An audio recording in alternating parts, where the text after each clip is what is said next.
ඉතින් ඔයාලට මතකයිනේ අපි මෙන්න මෙහෙම කලින් හදපු ඔබ්ජෙක්ට් එකකට මෙම dog1.name සමානයි කියලා අපි නමක් දැම්මා මෙන්න මේ විදිහට. එතකොට මොකද උනේ මේ dog1 instance එකට automatically name කියලා property එකක් හැදිලා ඒක මෙන්න මේ Scooby කියන value එක assign වෙනවා. ඉතින් මේකම අපිට කරන්න පුළුවන් මෙන්න මේ functions වලින්. මොකද මේ හැබැයි මේකේ තියෙන පාඩුව තමයි මේ dog කියන class එකට name කියලා එකක් හැදුනේ නැහැ. මෙතන දැන් දාලා තියෙන නිසා කිසි ප්‍රශ්නයක් නැහැ. හැබැයි මම මෙතන define කරලා තිබ්බේ නැත්නම් මේ dog1 කියන එකට විතරයි මේ name කියන එක ඇතුළත් වෙන්නේ. ඒක නිසා මට ඕනේ මේක class එකේ definition එකටම දාන්න.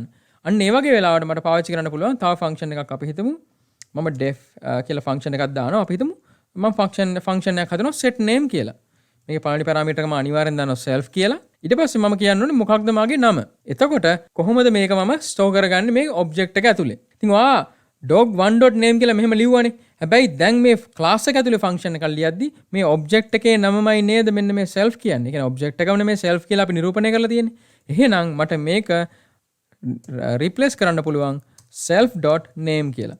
ඊට පස්සේ මම මේකට name කියන එක assign කරනවා. ඉතින් මේ self කියන එක ඇත්තටම මේ dog1ම තමයි. මේ dog1.name කියන එකම තමයි මේ self.name කියලා මෙතන මම නිරූපණය කරලා තියෙන්නේ. දැන් මට මේක අවශ්‍ය නැහැ. මට පුළුවන් කියන්න dog1.setName කියලා මම කියනවා Scooby කියලා. ඊට පස්සේ මට dog1 ගේ walk මම කියනවා. ඊට පස්සේ මේක මට අවශ්‍ය නැහැ. ඊට පස්සේ මම අලුත් object එකක් හදානවා දෙවෙනි dogව.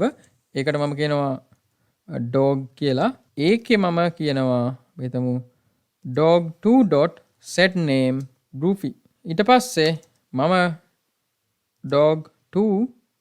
අපි හිතමු bark කියලා call කරනවා කියලා. hello කියලා. ඒ වගේමයි මම මෙතන walk නැතුව මේකෙත් මම bark කියන එක දාන්න.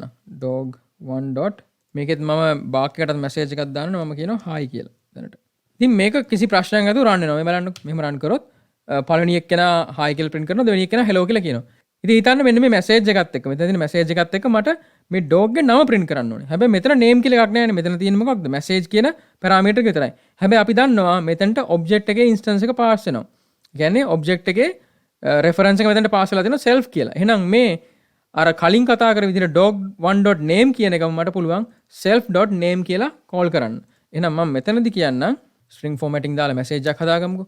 මම කියනවා මගේ message එක තමයි හිතමු woof my name is මේක f string එකකින් කරමු is self.name.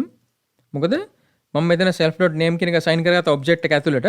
එහෙනම් ඒ self එක පාවිච්චි කරලා මෙන්න මෙතන මේ object එක මට access කරන්න පුළුවන්. self.name. ඊට පස්සේ මට message එක print කරන්න ඕනේ. message එක print කරා. ඒ message එක ආවේ කොතනින්ද? මෙතනින්. දැන් මම මෙයාව මෙතනින් අයින් කරලා message එක කෙලින්ම print කරනවා. msg කියන එක මම print කරනවා. දැන් මම මේක run කරොත් ඔයාලට පේනවා දැන් මෙන්න මෙතන නම් print වුණා. එහෙනම් මේකෙන් අපි ඉගෙන ගත්තේ මොකක්ද? මට පුළුවන් මෙන්න මේ self කියලා pass වෙන parameter එක පාවිච්චි කරන්න ඒ object එක ඇතුළට මොනවා හරි variables හදා ගන්නවා නම් එහෙම variables initialize කරගෙන පාවිච්චි කරන්න පුළුවන්. එහෙම කරාට පස්සේ මට පුළුවන් එන්න ඒ variable එක වෙන function එකක් ඇතුලේ මෙන්න මේ self කියන parameter එක හරහා පාවිච්චි කරන්න. ඒ කියන්නේ හිතන්නකෝ මෙතන self field එකක් තිබ්බේ නැහැ කියලා. එහෙනම් මේ වැඩේ කරන්න බෑ. හැබැයි දැන් මෙතන මේ message කියන automatically self කියලා assign කරගන්නවා. ඒකට හේතුව pass වෙන මුල්ම parameter එක self නිසා. හැබැයි ඒතර මෙතන error එකක් එනවා. මොකද මේ මෙයා බලාපොරොත්තු වෙනවා වැඩිපුර මේ parameter එකක්. ඒක වෙන කතාවක්. නමුත් මම කියන උත්සාහ කරේ මෙතන වැරදිලාවක්වත් මේක මම pass කරේ නැත්නම් එහෙම කරන්න බෑ. එහෙම කරන්න පුළුවන් අවස්ථාවක් තියෙනවා. ඒවට අපි කියනවා class methods නැත්නම් static methods කියලා. ඒවා අපි ඉස්සරහට බලමු. නමුත් දැනට මම තියාගන්න මෙන්න මේ self කියන එක මේ function එකට pass වුණ නිසා ඒ function එක ඇතුළේදී ඒ object එකේ තියෙන ඕනම parameter එකක් ඕනම function එකක් ඔයාලට පාවිච්චි කරන්න හැකියාවක් තියෙනවා self dot කියලා call කරලා. ඔන්න ඔහමයි අපි මේ self කියන parameter එක පාවිච්චි කරන්නේ object එකට අලුතෙන් parameters add කරන්න මෙන්න මේ විදිහට.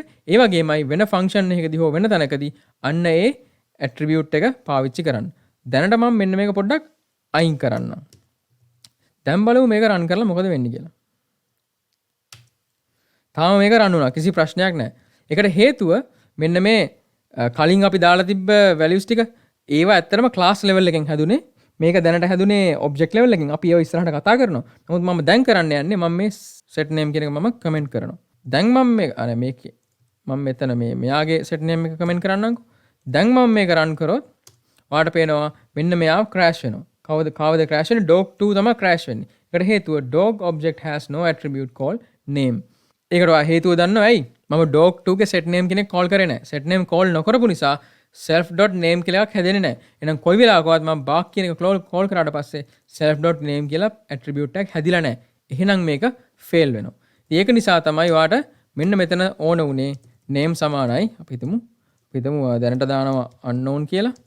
මෙන්න මෙහෙම දාන්න සිද්ධ වුනේ. දැන් මේක run කරොත් ඒක automatically run වෙනවා unknown කියලා by default දාගන්නවා.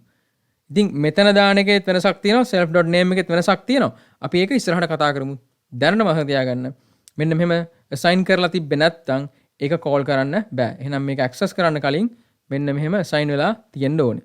ඉතින් අපි වැඩි දුර විස්තර කතා කරනවා මේ මෙන්න මෙතන දාන එකේ වෙනස මොකක්ද? මෙතන දාන එකේ වෙනස මොකක්ද කියලා ඊළඟ section එකෙන්.